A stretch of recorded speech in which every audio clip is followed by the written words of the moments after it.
цагаан сараар чин гоё шинэ мөнгө бариад хүмүүс олгодог шүү дээ. Яа гоё гар хэсэх гэж байгаа юм шиг гоё шинэ мөнгөө барьж орж ирээд за хаста хүүхдүүдийнхээ одоо барьж золгосон мөнгөөр эрүүл мэндэд хөрөнгө оруулалт хийчихгээд одоо ирж бүртгүүлэх тохиолдлууд амар их хэссэн. Эмээ өвөнөр маань хүртэл ийм гоё одоо мэдээлэлтэй ойрхон болцсон тий.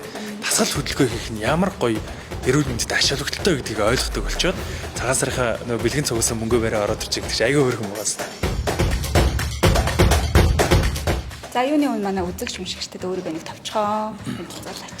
За сайн байцгаана уу, намайг Хотгон Баяр гэдэг.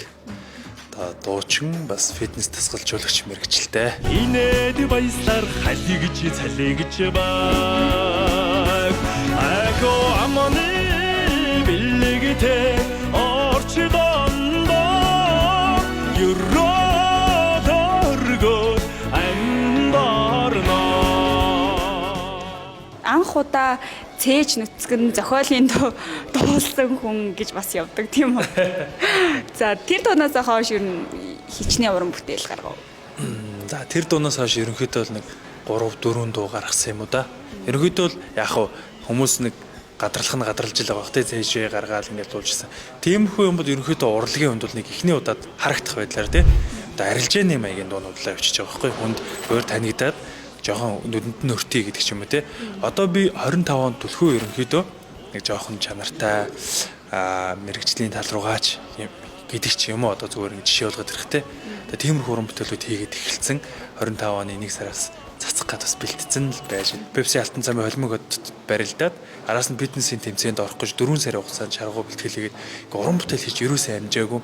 Одоо л яг уран бүтээл рүү ороод яг сайхан явж байна да. Өөрөө яг одоо хэддэх жилдээ фитнесээр хичээлж байна. За одоо баг 10 жил болцсон дөө. Анх оюутан болж байхдаа л фитнес зал руу орж исэн. Тэгэл тэрнээс хойш ер нь баг тасалтаагүй дээ. Тэгэл ямар нэгэн байдлаар өсөө гаргаад тасгал хийгээл явдаг гэсэн. Тэгэл одоо баг 10-аад жил болох гэж байна шүү дээ. 24 он эхлээд бүртгүүлж исэн хүний тоо тий. Тэгээд яг 24 он дуусахад яг ер нь хэдэн хувь нь тонж үлдсэн байд юм бол. За ер нь хүн болгон одоо фитнест ямар нэгэн байдлаар бүртгүүлдэг байхгүй юу? Одоо магадгүй өөрөө ч гэсэн бүртгүүлээд бас явж амжилтгүй орхисон тохиолдол байх.